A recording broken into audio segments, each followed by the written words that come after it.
Come to Dev current affairs. आज है 2 जनवरी 2021 और 2 जनवरी 2021 से रिलेटेड जितने भी राजस्थान लेवल के करंट अफेयर्स के क्वेश्चंस बनते हैं सारे हम इस वीडियो में डिस्कस करेंगे और हर क्वेश्चंस के बारे में डिटेल से पढ़ेंगे।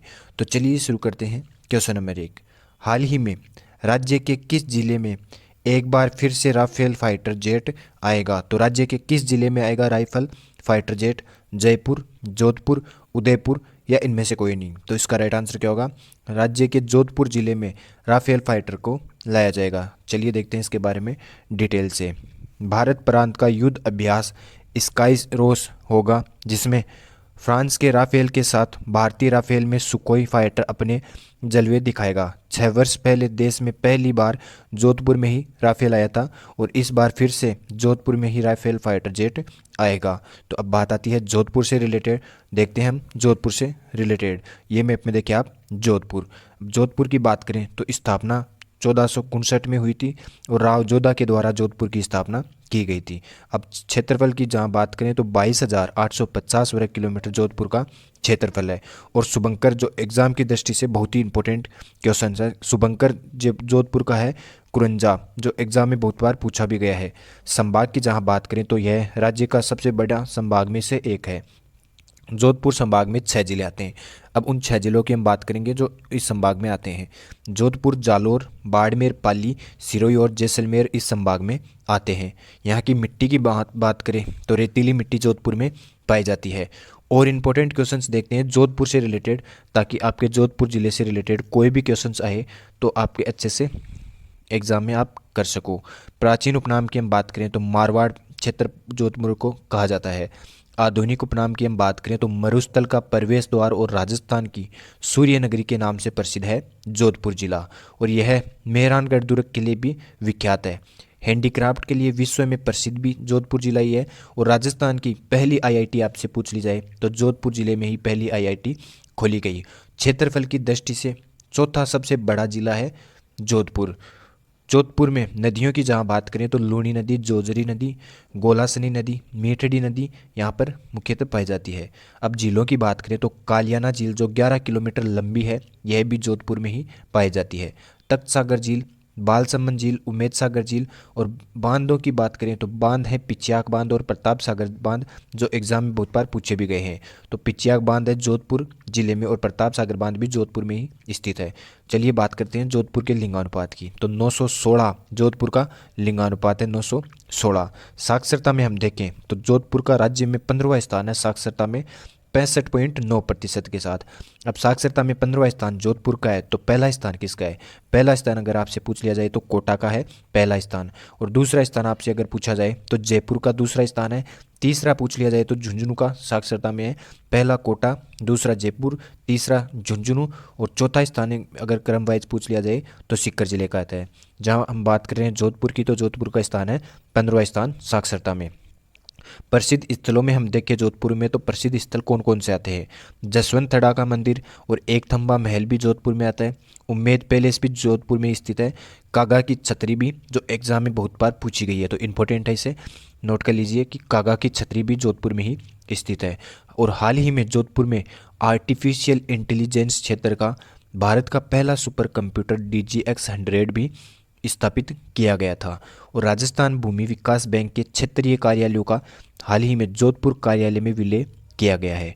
भारतीय वायुसेना की स्क्वाड्रन लोयन की तैनाती भी जोधपुर सैन्य हवाई अड्डे पर ही की गई है। और मुख्यमंत्री के द्वारा जनजाति वर्ग के कल्याण की योजनाओं के लिए जोधपुर में अतिरिक्त आयुक्त कार्यालय खोलने की घोषणा भी की गई है।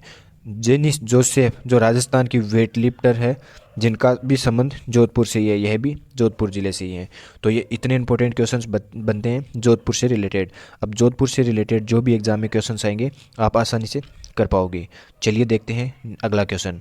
हाल ही में Suratgarh super critical thermal power plant की 7वीं व 8वीं बैठक की जिम्मेदारी इकाई की जिम्मेदारी किसे सौंपी गई है? नाबार्ड को, CISF को, BSF को या इनमें से कोई नहीं? तो इसका राइट आंसर क्या होगा?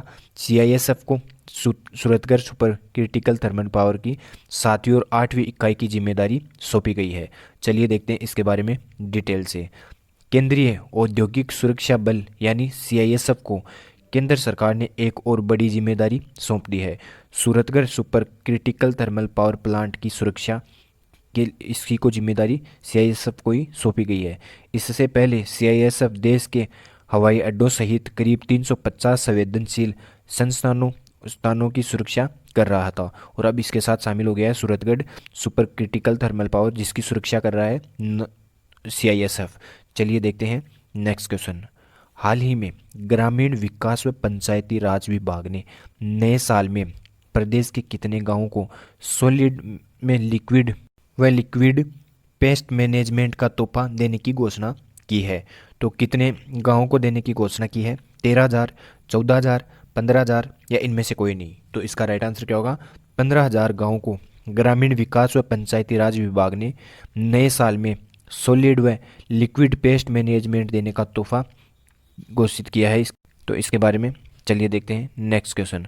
हाल ही में स्वच्छता सर्वेक्षण 2020 के अंतर्गत राजस्थान के किस शहर को स्टार्ट सिटी अवार्ड दिया गया है? तो किस शहर को दिया गया है start city award? Udaipur, Jaipur, Dungarpur या इनमें से कोई नहीं? तो इसका राइट आंसर क्या होगा? डूंगरपुर जिले को दिया गया है स्टार्ट सिटी अवार्ड। चलिए देखते हैं इसके बारे में। स्वच्छता सर्वेक्षण 2020 में वेस्ट जोन के 25 से 50 हजार आबादी वाले देश के 299 शहरों में डूंगरपुर ने 10वां स्थान पाया है। वहीं राजस्थान 66 शहरों में फिर से स्वच्छता में नंबर 1 पर आने के साथ ही इस बार स्टार्ट सिटी का खिताब भी मिला है। राजस्थान में डूंगरपुर इकलौता ऐसी निकाय बन गई है जिसे स्टार्ट सिटी खिताब दिया गया है। तो इसका राइट आंसर क्या होगा? डूंगरपुर। चलिए देखते हैं नेक्स्ट क्वेश्चन। हाल ही में किस राजस्थानी कैडर के अधिकारी को भाखड़ा मैनेजमेंट बोर्ड के कार्यकारी अध्यक्ष बनाया गया है? तो किसे बनाया गया है? राजेश कुमार, तन्मय कुमार, विजय सिंह या इनमें से कोई नहीं? तो इसका राइट आंसर क्या होगा? तन्मय कुमार को राजस्थानी कैडर के अधिकारी जो भाखड़ा मैनेजमेंट बोर्ड के कार्यकारी अध्यक्ष बने हैं, ये हैं तन्मय कुमार। केंद्रीय ऊर्जा मंत्रालय में संयुक्त सचिव तन्मय कुमार को भाखड़ा व्यास मैनेजमेंट बोर्ड का कार्यकारी अध्यक्ष बना दिया गया है। उन्होंने 17 जुलाई 2020 को पदभार संभाला था। वे नए अध्यक्ष की नियुक्ति होने तक इस पद पर रहेंगे। तन्मय कुमार 1993 बैच के राजस्थान कैडर के आईएएस अधिकारी, तो आईएएस अधिकारी हैं यह, जिनको हाल ही में भाखड़ा मैनेजमेंट बोर्ड के कार्यकारी अध्यक्ष बना दिया गया है। देखते हैं नेक्स्ट क्वेश्चन। हाल ही में राजस्थानी भाषा के किस कवि को 29वां बिहारी पुरस्कार प्रदान किया गया है? तो बिहारी पुरस्कार दिया गया है 29वां। तो यह किसको दिया गया है? Doctor Aidan Singh Bhati, doctor Rajesh Chaudhary, doctor Anil Kumar या इनमें से कोई नहीं? तो इसका राइट आंसर क्या होगा? डॉक्टर आईदान सिंह भाटी को 29वां कवि पुरस्कार दिया गया है। देखते हैं इसके बारे में डिटेल से। ये है डॉक्टर आईदान सिंह भाटी। आईदान सिंह भाटी राजस्थानी भाषा के विख्यात साहित्यकार हैं। इनके द्वारा रचित एक कविता संग्रह आँख है ये रा हरियाल सपना के लिए उन्हें सन 2012 में साहित्य अकादमी पुरस्कार से भी सम्मानित किया गया था। हाल ही में इनको 29वां बिहारी पुरस्कार आँख ये रा सपना के लिए देने की घोषणा भी की गई है। तो ये है डॉक्टर आईदान सिंह भाटी। चलिए देखते हैं नेक्स्ट क्वेश्चन। हाल ही में राजस्थान के किस व्यक्ति को राष्ट्रीय प्रेरणा अवार्ड 2020 से सम्मानित किया गया है? तो किस व्यक्ति को किया गया है? विमल कुमार, प्रतीक बंसाली, रमेश कुमार या इनमें से कोई नहीं? तो इसका राइट आंसर क्या होगा? प्रतीक बंसाली को। ये है प्रतीक बंसाली। 30 साल की उम्र में 30 पुस्तकें लिखकर जयपुर के सीएस प्रतीक बंसाली ने जयपुर का नाम रोशन किया है। अपनी इस उपलब्धि के जरिए world record of star book में अपना नाम भी दर्ज करवाने वाले प्रतीक को राष्ट्रीय प्रेरणा अवार्ड 2020 के लिए सम्मानित किया गया है। चलिए देखते हैं नेक्स्ट क्वेश्चन। हाल ही में राजस्थान के कितने जिलों में पोस्ट कोविड-19 केयर सेंटर प्रारंभ हुए हैं? तो राजस्थान के कितने जिलों में पोस्ट कोविड-19 केयर शुरू हुए हैं? 30, 32 जिलों में, 33 जिलों में या इनमें से कोई नहीं? तो इसका राइट आंसर क्या होगा? 33 जिलों में पोस्ट कोविड-19 केयर सेंटर प्रारंभ किए गए हैं। चलिए देखते हैं नेक्स्ट क्वेश्चन। हाल ही में राजस्थान के किस जिले में ट्राइबल यूथ हॉस्टल एवं कैरियर सेंटर बनाए जा रहे हैं? तो राजस्थान के किस जिले में बनाए जा रहे हैं? जयपुर, उदयपुर ये उपरोक्त दोनों या इनमें से कोई नहीं। तो इसका राइट आंसर क्या होगा? जयपुर और उदयपुर में ट्राइबल यूथ हॉस्टल एवं कैरियर सेंटर बनाए जा रहे हैं। चलिए देखते हैं इसके बारे में डिटेल से। जनजातीय क्षेत्रीय विकास विभाग की ओर से जयपुर व उदयपुर जिला मुख्यालयों पर 13-13 करोड़ रुपए की लागत से ट्राइबल यूथ हॉस्टल एवं कैरियर सेंटर बनाए जाएंगे, जिसमें प्रतियोगी परीक्षाओं की तैयारी कर रहे जनजातीय विद्यार्थियों को आवास, भोजन तथा प्रशिक्षण की सुविधा प्राप्त हो सकेगी। इन केंद्रों का उपयोग कौशल प्रशिक्षण के लिए भी किया जाएगा। तो यह जयपुर और उदयपुर में इसका राइट आंसर होगा, जिसमें ट्राइबल यूथ हॉस्टल एवं कैरियर सेंटर बनाए जाएंगे। चलिए देखते हैं लास्ट क्वेश्चन आज का। हाल ही में किस राज्य में वृक्षारोपण निगरानी ऐप का शुभारंभ किया गया है? तो किस राज्य में किया गया है? राजस्थान, हरियाणा, उत्तर प्रदेश या इनमें से कोई नहीं। तो इसका राइट आंसर क्या होगा? राजस्थान राज्य में वृक्षारोपण निगरानी ऐप का शुभारंभ किया गया है। देखते हैं इसके बारे में डिटेल से। राजस्थान में अब पेड़ पौधों की निगरानी ऐप से की जाएगी। राज्य सरकार के 2 वर्ष पूर्ण होने पर वृक्षारोपण निगरानी ऐप का शुभारंभ मुख्यमंत्री अशोक गहलोत के द्वारा किया गया। वन एवं सूचना प्रौद्योगिकी एवं संचार विभाग द्वारा विकसित की गई इस ऐप के द्वारा प्रदेश के प्रत्येक वन मंडल में 560 फील्ड स्टाफ द्वारा 993 जगहों पर विजिट कर वृक्षारोपण स्थलों का डाटा अपलोड किया जाएगा। तो यह वृक्षारोपण निगरानी ऐप राजस्थान में लॉन्च की गई है।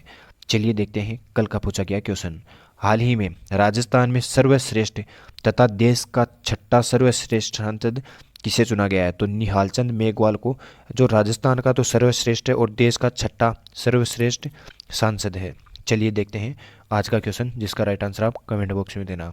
हाल ही में राजस्थान टेनिस संघ के नए अध्यक्ष कौन बने हैं? दिलीप शिवपुरी, राजेश कुमार, मनोज मुकुंद या इनमें से कोई नहीं। तो इसका राइट आंसर आप कमेंट बॉक्स में देना। अगर ये वीडियो आपको ज़रा सा भी हेल्पफुल लगे तो इसे लाइक करना, सब्सक्राइब करना। धन्यवाद।